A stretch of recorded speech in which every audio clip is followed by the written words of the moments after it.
porque he conocido la obra de Martín Merino. Siento que en la proyección no esté la parte de los dibujos, que a mí me gusta mucho. He intentado hacer un texto, porque cuando uno escribe de arte y habla sobre arte, yo al menos intento ser lo más visual posible para que no se quede en un relato técnico, puramente artístico, sino que intento que veáis aquello que yo veo en el arte, en la obra de Martín Merino, e he intentado expresarlo con la mayor plasticidad visual posible. Pintar es pensar. El color, el trazo, el gesto, el espacio. Cada uno en la precisión de su temperatura, del vigor y la levedad de su insinuación, de la fuerza de la expresividad. Pintar es explorar. ¿Qué color, qué movimiento y desenlace, qué lirismo o materialidad? No hay pintura sin estos dos procesos fundamentales para abordar un dibujo o un cuadro. Y aunque en el proceso de construcción de la obra la exploración y el pensamiento improvisen, se enfrenten a hallazgos sorpresivos o dialoguen en una batalla entre el dominio, la intuición, la duda y la resolución. No hay pintura sin estas premisas básicas. Hay que recordarlo en una época en la que el arte se contamina de confusión y en la que cualquier expresión se denomina arte, en la que el adanismo y la instrucción técnica se ensalzan y en la que muchas veces se aplaude la subversión que no está sustentada en el dominio de lo clásico, de las reglas y la experimentación. Es importante también porque voy a hablarles de la obra de Martín Merino, cuyo trabajo se encuadra en estos principios de la creación artística: pensar y explorar, y como en todo artista que formalmente lo sea, sentir e interrogarse sobre su obra en busca de la excelencia en unos casos, en pro de la naturalidad convincente que debe tener toda creación plástica. Martín Merino es la evidencia de una persona entregada al arte, decidida a que fuese un modo de vida en su concepto más militante y romántico, simbolizado en sus apuestas iniciáticas por París y Roma.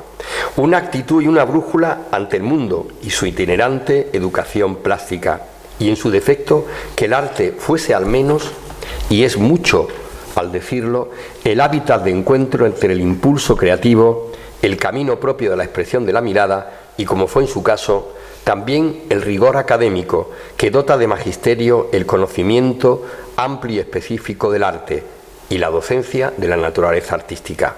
El suyo atestigua ese equilibrio entre el alma y la metodología, la razón y lo telúrico.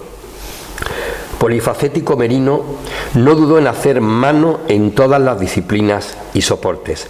Incluso de sus propias manos realizó estudios expresionistas, intimistas y en cierta manera simbólicos. Manos como la cresta abierta de un gallo de la veleta que señala su horizonte. Manos igual que una caracola atávica que alberga la textura del mar y la ondula en su oleaje de voces. Mano dormida como una iguana sobre el sol de una piedra. Su escorzo presente en un guante del que ha hormado la huella de su peso y de su forma. Las manos como un grito maniatado del que su fuerza escapa. Las manos en un abrazo que hace tierra y planicie. La mano, cuyos dedos expiran esa última caricia del afecto y que otra, sin quererlo, deja que se le duerma el aliento en la despedida a punto de apagarse. Da igual que se trate de la muerte o de un amor que viaja. Ambas tienen la delicadeza de un desenlace del que nos impregna esa delicada fugacidad del roce que divide los dos momentos de cada mano. Las manos son una actitud que nos delata, un lenguaje que danza polisémico y a la vez mudo, un pájaro que sujetamos en un intento de domesticarlo. ¿Qué mano tuvo por encima de todo Martín Merino para la exquisitez del aire y de la dicción del dibujo y su humanismo? El dibujo, la regla de oro del arte como la definió Ingres, la conciencia de la fluidez espontánea de la continencia y la posesión.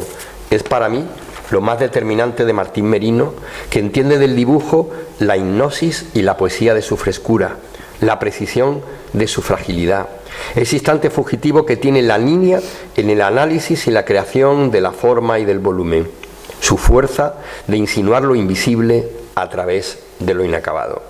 Así lo expresan sus mujeres a lápiz, la serenidad del trazo, la atmósfera del boceto en metamorfosis, los apuntes de las curvas de la quietud, la insinuante monumentalidad de la carnalidad, el erotismo suave en los estados de la naturaleza del desnudo y en otros momentos su estudio de los volúmenes, del temblor de la forma a la que Merino le interpela la serenidad y la vibración.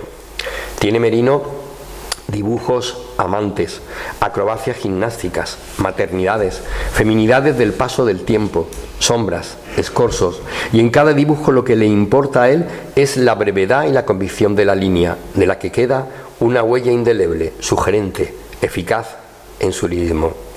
Aborda también en su trayectoria en esta disciplina al hombre argonauta y atleta, entre jabalinas y jarcia, la tertulia del café donde el dibujo es el silencio del trazo, el aroma del grupo en el que la identidad se disuelve. De ella igualmente emergen yogis, flaner de calle, ejecutivas empoderadas, el divertido guiño de las modas desveladas en la melena y en el nudo doble de la corbata. Son siempre en Merino importantes los detalles. Y me gusta mucho ese antihéroe de barra, sus múltiples identidades sin rostro conversando entre ellas en un espejo ausente, pero del que los reflejos nos delatan el secreto de su existencia. Pura atmósfera de novela negra, filosofía eterna acerca de los sujetos del sujeto. En esta suite del lápiz enamorado no puede faltar Araceli, musa, modelo, ancla, fundamental para todos los que hacen del arte su vida, ni tampoco los homenajes a Torrente Ballester y su esencia borgiana a la española, ni ese Orlando furioso en la cabeza del poeta Gilles Vigneault. Y haciendo costumbrismo le suma el divertimento del nazareno torero, pura viñeta de prensa a la que nos regaló la ternura de su vocero como escultura de premio. Y en su en vez del humor, el drama del realismo crítico de sus ahorcados en los semáforos, los antidisturbios que evocan a Juan Genovés.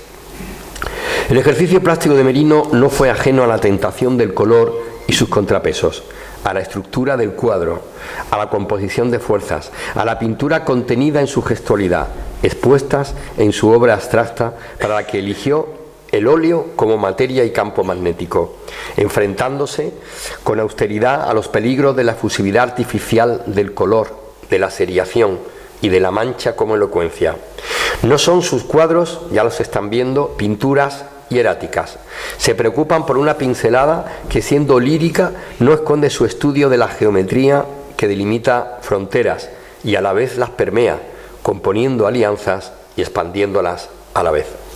A veces sus cuadros son un campo de ocres aparcelados como estanques de tierra. En ocasiones son el musgo del agua de las albercas donde se ahogó el verano y en su fondo medita el invierno. Busca Merino que la luz se abra desde dentro, tensar fuerzas que al mismo tiempo armoniza. Muestra su preferencia por la indagación de cada consecuencia y hallazgo. Se hace fuerte con los colores fríos, los azules sobre todo, que todo lo magnetizan. Y cuando la abstracción del óleo la entiende conquistada, pretende otro romance con los campos acrílicos de sus ficciones. No quiero terminar. Pronto llego, el diálogo de mi mirada con su mirada en su obra, sin destacar, Antonio Pedraza lo ha hecho, la poética idea del libro Dibujos Infantiles de Semana Santa, en el que su sensibilidad, su talante de instructor académico del rigor y su heterodoxia como pintor le llevaron a escoger y a diseccionar el esquematismo y lo simbólico, la libertad espacial, la imaginación de lo figurativo, la vanguardia inocente de los objetos, de las situaciones y de los personajes, procesiones, nazarenos, la bola cerúlea.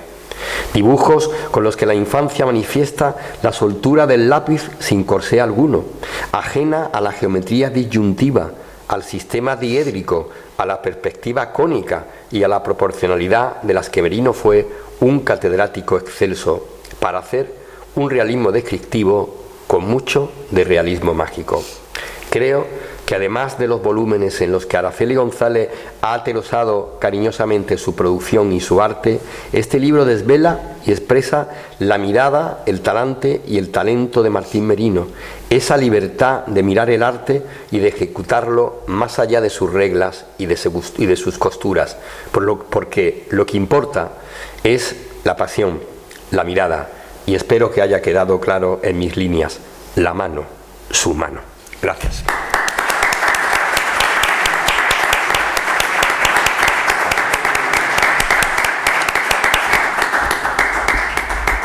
Gracias. Muchísimas gracias, Guillermo. Bueno, una lección magistral no solamente sobre la obra de Martín, sino sobre el arte en general. Bueno, vamos a, por si hay otras personas que quieren comentar algo, intervenir, pero yo también quiero aportar mi granito de arena como vocal de artes plásticas de esta casa y profesora de artes plásticas, y que hay una cosa que además me parece muy relevante en este libro que da a conocer en la obra de Martín Merino, y es que y además a mí me llama especialmente la atención. Bueno, aparte, en primer lugar, de lo que ha comentado Antonio de las manos, que tú a lo mejor lo dices porque simplemente te llaman la atención, pero yo apunto, como profesora de artes plásticas, que es que dibujar las manos y pintar las manos es muy difícil. Cuando se ve una mano maravillosamente pintada y con esa humanidad y ese realismo que tú comentas, el espectador ajeno pues piensa que a lo mejor es muy fácil, pero no, pintar las manos es una de las cosas más difíciles que hay. Por eso hay grandes pintores que son maravillosos, pero que luego ves las manos y ves esas manos raras, ¿no? Que no parecen tan naturales, ¿no? O la dejan inacabadas porque... O la dejan inacabada y se convierten casi, ¿no?, en un casi boceto, sí, porque es muy difícil, o sea que es un virtuosismo muy importante que vemos en la obra de Martín Merino.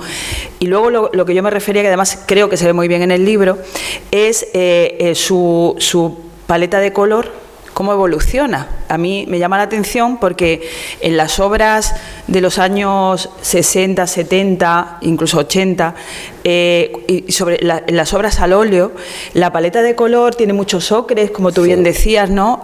Los colores fríos, esos azules, toda esa cantidad de colores tierra y muchos colores apagados, digamos, ¿no? Sin embargo, cuando se vuelca en los acrílicos, en una etapa además más cercana en el tiempo, por lo tanto más mayor, la paleta de color crece en un cromatismo que tiene una vida intensísima, unos colores saturados, vivos, fuertes, muy potentes.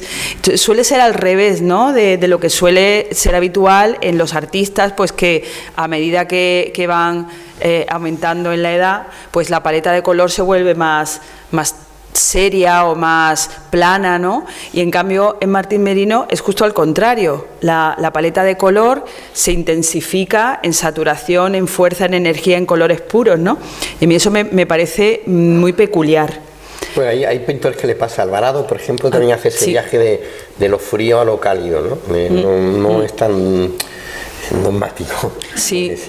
Sí, entonces, pues bueno, es también una peculiaridad también de la obra de él, que esa evolución hacia un mayor brío y fuerza, ¿no?, en sus obras, pues también llama la atención, por lo menos a mí me llama la atención. Y nada, muchísimas gracias a todas y todos por estar aquí. Así que agradecer a Antonio, a Guillermo, las magníficas palabras que nos han dado, ese acercamiento que hemos tenido a la figura de Martín Merino, y repito, muchísimas gracias a todas y todos por acompañarnos esta tarde. Muchas gracias.